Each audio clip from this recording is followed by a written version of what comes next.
ഈശോ മിശിഹായ്ക്ക് സ്തുതിയായിരിക്കട്ടെ. എല്ലാവരെയും പുതിയൊരു ദിവസത്തിലേക്ക് സ്നേഹപൂർവ്വം ക്ഷണിക്കുന്നു. എല്ലാവരും സുഖമായും സന്തോഷമായും ഇരിക്കുന്നു എന്ന് വിശ്വസിക്കുന്നു. നമുക്കിന്നത്തെ വചനവായന ആരംഭിച്ചാലോ? ഇന്ന് നമ്മൾ വായിക്കാൻ പോകുന്ന വചനഭാഗം വിശുദ്ധ ലൂക്കാസ്ലിഹായുടെ സുവിശേഷം അധ്യായം 6. സാബത്ത് ആചരണത്തെക്കുറിച്ച് തർക്കം. ഒരു സാബത്ത് ദിവസം യേശു ഗോതമ്പ് വയലിലൂടെ കടന്നു പോകുമ്പോൾ അവൻ്റെ ശിഷ്യന്മാർ കതിരുകൾ പറിച്ച് കൈകൊണ്ട് തിരുമ്മി തിന്നു. ഫരിസേയരിൽ ചിലർ ചോദിച്ചു, സാബത്തിൽ നിഷിദ്ധമായത് നിങ്ങൾ ചെയ്യുന്നതെന്ത്? അവൻ മറുപടി പറഞ്ഞു, വിശന്നപ്പോൾ ദാവീദും അനുചരന്മാരും എന്താണ് ചെയ്തതെന്ന് നിങ്ങൾ വായിച്ചിട്ടില്ലേ? അവൻ ദേവാലയത്തിൽ പ്രവേശിച്ച് പുരോഹിതന്മാർക്കല്ലാതെ മറ്റാർക്കും ഭക്ഷിക്കാൻ അനുവാദമില്ലാത്ത കാഴ്ചയപ്പം എടുത്ത് ഭക്ഷിക്കുകയും കൂടെയുണ്ടായിരുന്നവർക്ക് കൊടുക്കുകയും ചെയ്തില്ലേ? അവൻ അവരോട് പറഞ്ഞു, മനുഷ്യപുത്രൻ സാബത്തിൻ്റെയും കർത്താവാണ്. സാബത്തിൽ രോഗശാന്തി. മറ്റൊരു സാബത്തിൽ അവൻ ഒരു സിനഗോഗിൽ പ്രവേശിച്ച് പഠിപ്പിക്കുകയായിരുന്നു. അവിടെ വലതുകൈ ശോഷിച്ച ഒരുവനുണ്ടായിരുന്നു. നിയമജ്ഞരും ഫരിസേയരും യേശുവിൽ കുറ്റം ആരോപിക്കാൻ പഴുതു നോക്കി സാബത്തിൽ അവൻ രോഗശാന്തി നൽകുമോ എന്ന് ശ്രദ്ധിച്ചുകൊണ്ടിരുന്നു. അവൻ അവരുടെ വിചാരങ്ങൾ മനസ്സിലാക്കിയിട്ട് കൈ ശോഷിച്ചവനോട് പറഞ്ഞു, എഴുന്നേറ്റ് നടുവിൽ വന്ന് നിൽക്കുക. അവൻ എഴുന്നേറ്റ് നിന്നു. യേശു അവരോട് പറഞ്ഞു, ഞാൻ നിങ്ങളോട് ചോദിക്കുന്നു, സാബത്തിൽ നന്മ ചെയ്യുന്നതോ തിന്മ ചെയ്യുന്നതോ, ജീവനെ രക്ഷിക്കുന്നതോ നശിപ്പിക്കുന്നതോ ഏതാണ് അനുവദനീയം? അവിടെ കൂടിയിരുന്ന എല്ലാവരുടെയും നേരെ നോക്കിക്കൊണ്ട് അവൻ ആ മനുഷ്യനോട് പറഞ്ഞു, കൈ നീട്ടുക. അവൻ കൈ നീട്ടി, അത് സുഖപ്പെട്ടു. അവർ രോഷാകുലരായി യേശുവിനോട് എന്താണ് ചെയ്യേണ്ടതെന്ന് പരസ്പരം ആലോചിച്ചു. അപ്പോസ്തലന്മാരെ തിരഞ്ഞെടുക്കുന്നു. ആ ദിവസങ്ങളിൽ അവൻ പ്രാർത്ഥിക്കാനായി ഒരു മലയിലേക്ക് പോയി. അവിടെ ദൈവത്തോട് പ്രാർത്ഥിച്ചുകൊണ്ട് രാത്രി മുഴുവൻ ചെലവഴിച്ചു. പ്രഭാതമായപ്പോൾ അവൻ ശിഷ്യന്മാരെ അടുത്ത് വിളിച്ച് അവരിൽ 12 പേരെ തിരഞ്ഞെടുത്ത് അവർക്ക് അപ്പോസ്തലന്മാർ എന്ന് പേര് നൽകി. അവർ പത്രോസ് എന്ന് അവൻ പേര് നൽകിയ ശിമയോൻ, അവൻ്റെ സഹോദരനായ അന്ത്രയോസ്, യാക്കോബ്, യോഹന്നാൻ, പീലിപ്പോസ്, ബർത്തലോമിയോ, മത്തായി, തോമസ്, ഹെൽപ്പിയുടെ പുത്രനായ യാക്കോബ്, തീവ്രവാദിയായി അറിയപ്പെട്ടിരുന്ന ശിമയോൻ, യാക്കോബിൻ്റെ മകനായ യൂദാസ്, ഒറ്റുകാരനായി തീർന്ന യൂദാസ് കറിയാത്ത എന്നിവരാണ്. രോഗികളെ സുഖപ്പെടുത്തുന്നു. അവൻ അവരോടുകൂടെ ഇറങ്ങി സമതലത്തിൽ വന്ന് നിന്നു.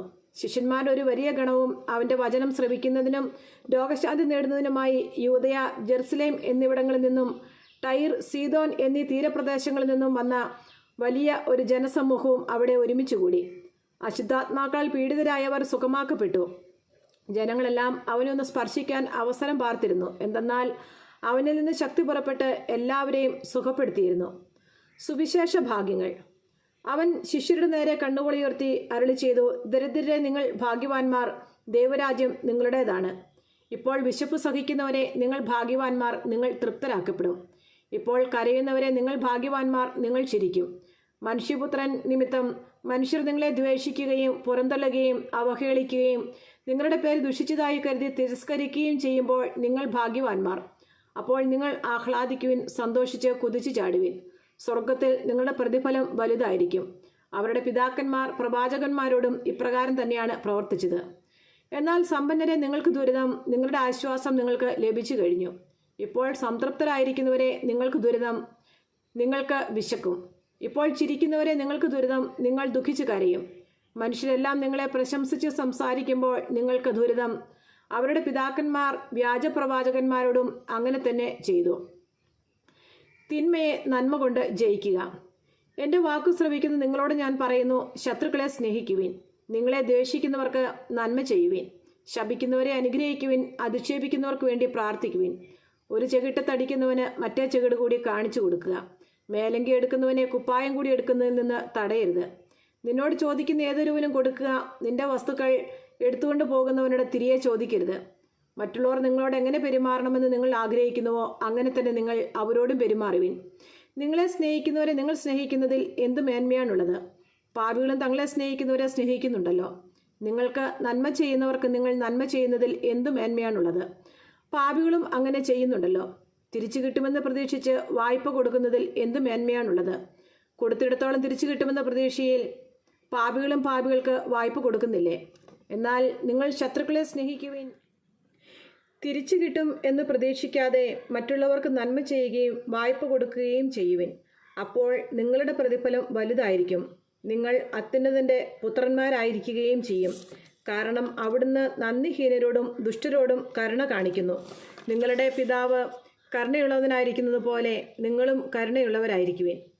അന്യരെ വിധിക്കരുത്. നിങ്ങൾ വിധിക്കരുത്, നിങ്ങളും വിധിക്കപ്പെടുകയില്ല. കുറ്റാരോപണം നടത്തരുത്, നിങ്ങളുടെ മേലും കുറ്റം ആരോപിക്കപ്പെടുകയില്ല. ക്ഷമിക്കുവിൻ, നിങ്ങളോടും ക്ഷമിക്കും. കൊടുക്കുവിൻ, നിങ്ങൾക്കും കിട്ടും. അമർത്തി കുലുക്കി നിറച്ചളന്ന് അവൻ നിങ്ങളുടെ മടിയിലിട്ട് തരും.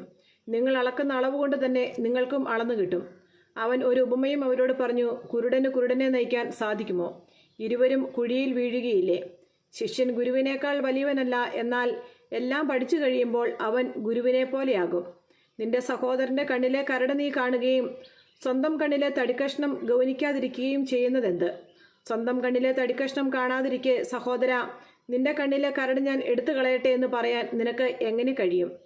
കപടനാട്യക്കാരാ, ആദ്യമേ നിന്റെ കണ്ണിലെ തടിക്കഷ്ണം എടുത്തു മാറ്റുക. അപ്പോൾ നിന്റെ സഹോദരൻ്റെ കണ്ണിലെ കരട് എടുത്തു കളയാൻ കഴിയത്തക്ക വിധം നിന്റെ കാഴ്ച തെളിയും. ഫലത്തിൽ നിന്ന് വൃക്ഷത്തെ അറിയുക. നല്ല വൃക്ഷം ചീത്ത ഫലങ്ങൾ പുറപ്പെടുവിക്കുന്നില്ല, ചീത്ത വൃക്ഷം നല്ല ഫലങ്ങളും. ഓരോ വൃക്ഷവും ഫലം കൊണ്ട് തിരിച്ചറിയപ്പെടുന്നു. മുൾച്ചെടിയിൽ നിന്ന് അത്തിപ്പഴമോ ഞെരിഞ്ഞിൽ നിന്ന് മുന്തിരിപ്പഴമോ ലഭിക്കുന്നില്ലല്ലോ. നല്ല മനുഷ്യൻ തൻ്റെ ഹൃദയത്തിലെ നല്ല നിക്ഷേപത്തിൽ നിന്ന് നന്മ പുറപ്പെടുവിക്കുന്നു. ചീത്ത മനുഷ്യൻ തിന്മയിൽ നിന്ന് തിന്മ പുറപ്പെടുവിക്കുന്നു. ഹൃദയത്തിൻ്റെ നിറവിൽ നിന്നാണല്ലോ ആദരം സംസാരിക്കുന്നത്. ഉറച്ച അടിസ്ഥാനം. നിങ്ങൾ എന്നെ കർത്താവേ കർത്താവേ എന്ന് വിളിക്കുകയും ഞാൻ പറയുന്ന കാര്യങ്ങൾ പ്രവർത്തിക്കാതിരിക്കുകയും ചെയ്യുന്നത് എന്തുകൊണ്ട്? എൻ്റെ അടുത്ത് വന്ന് എൻ്റെ വചനം കേൾക്കുകയും അതനുസരിച്ച് പ്രവർത്തിക്കുകയും ചെയ്യുന്നവൻ ആർക്ക് സദൃശനാണെന്ന് ഞാൻ വ്യക്തമാക്കാം. ആഴത്തിൽ കുഴിച്ച് പാറമേൽ അടിസ്ഥാനമിട്ട് വീണുപെടുന്ന മനുഷ്യനോട് സദൃശനാണ് അവൻ. വെള്ളപ്പൊക്കമുണ്ടാവുകയും ഒഴുക്ക് അതിന്മേൽ ആഞ്ഞടിക്കുകയും ചെയ്തു, എന്നാൽ ആ വീടിനെ ഇളക്കാൻ കഴിഞ്ഞില്ല. എന്തെന്നാൽ അത് ബലിഷ്ഠമായി പണിയപ്പെട്ടിരുന്നു. വചനം കേൾക്കുകയും എന്നാൽ അതനുസരിച്ച് പ്രവർത്തിക്കാതിരിക്കുകയും ചെയ്യുന്ന മനുഷ്യൻ ഉറപ്പില്ലാത്ത തറമേൽ വീട് പണിതവന് തുല്യൻ. ജലപ്രവാഹം അതിന്മേൽ ആഞ്ഞടിച്ചു, ഉടനെ അത് നിലം പതിച്ചു. ആ വീടിൻ്റെ തകർച്ച വലുതായിരുന്നു. നമ്മുടെ കർത്താവായ ഈശോ മിശിഹായ്ക്ക് സ്തുതി. സങ്കീർത്തന പുസ്തകത്തിലുള്ള വായന. അധ്യായം 50. കൃതജ്ഞത യഥാർത്ഥ ബലി. കർത്താവായ ദൈവം ശക്തനായവൻ സംസാരിക്കുന്നു. കിഴക്ക് മുതൽ പടിഞ്ഞാറ് വരെയുള്ള ഭൂമി മുഴുവനെയും അവിടുന്ന് വിളിക്കുന്നു. സൗന്ദര്യ തികവായ സിയോനിൽ നിന്ന് ദൈവം പ്രകാശിക്കുന്നു. നമ്മുടെ ദൈവം വരുന്നു, അവിടുന്ന് മൗനമായിരിക്കുകയില്ല. അവിടുത്തെ മുമ്പിൽ സംഹാരാഗ്നിയുണ്ട്, അവിടുത്തെ ചുറ്റും കൊടുങ്കാറ്റിരമ്പുന്നു. തൻ്റെ ജനത്തെ വിധിക്കാൻ അവിടുന്ന് ആകാശത്തെയും ഭൂമിയെയും വിളിക്കുന്നു. ബലിയർപ്പണത്തോടെ എന്നോട് ഉടമ്പടി ചെയ്തിട്ടുള്ള എൻ്റെ വിശ്വസ്തരെ എൻ്റെ അടുത്ത് വിളിച്ചു കൂട്ടുവീൻ. ആകാശം അവിടുത്തെ നീതിയെ ഉദ്ഘോഷിക്കുന്നു. ദൈവം തന്നെയാണ് വിധികർത്താവ്. എൻ്റെ ജനമേ കേൾക്കുവിൻ, ഞാനിതാ സംസാരിക്കുന്നു. ഇസ്രായേലേ, ഞാൻ നിനക്കെതിരെ സാക്ഷ്യം നൽകും. ഞാനാണ് ദൈവം, നിന്റെ ദൈവം. നിന്റെ ബലികളെക്കുറിച്ച് ഞാൻ നിന്നെ ശാസിക്കുന്നില്ല. നിന്റെ ദഹനബലികൾ നിരന്തരം എൻ്റെ മുമ്പിലുണ്ട്. നിന്റെ വീട്ടിൽ നിന്ന് കാളയെയോ നിന്റെ ആട്ടിൻപറ്റത്തിൽ നിന്ന് മുട്ടാടിനെയോ ഞാൻ സ്വീകരിക്കുകയില്ല. വനത്തിലെ സർവ്വമൃഗങ്ങളും കുന്നുകളിലെ ആയിരക്കണക്കിന് കന്നുകാലികളും എൻ്റേതാണ്. ആകാശത്തിലെ പറവകളെ ഞാൻ അറിയുന്നു, വയലിൽ ചരിക്കുന്നവയെല്ലാം എൻ്റേതാണ്. എനിക്ക് വിശന്നാൽ ഞാൻ നിന്നോട് പറയുകയില്ല, ലോകവും അതിലുള്ള സമസ്തവും എൻ്റേതാണ്. ഞാൻ കാളകളുടെ മാംസം തിന്നുമോ? ആടുകളുടെ രക്തം കുടിക്കുമോ? കൃതജ്ഞതയായിരിക്കട്ടെ നീ ദൈവത്തിനർപ്പിക്കുന്ന ബലി. അത്യുന്നതനുള്ളതിൻ്റെ നേർച്ചകൾ നിറവേറ്റുക. അനർത്ഥകാൽ തന്നെ വിളിച്ചപേക്ഷിക്കുക. ഞാൻ നിന്നെ മോചിപ്പിക്കും, നീ എന്നെ മഹത്വപ്പെടുത്തുകയും ചെയ്യും. എന്നാൽ ദുഷ്ടനോട് ദൈവം പറയുന്നു, എൻ്റെ നിയമങ്ങൾ ഉരുവിടാനോ എൻ്റെ ഉടമ്പടിയെക്കുറിച്ച് ഉരിയാടാനോ നിനക്ക് എന്ത് കാര്യം? നീ ശിക്ഷണത്തെ വെറുക്കുന്നു, എൻ്റെ വചനത്തെ നീ അവഗണിക്കുന്നു.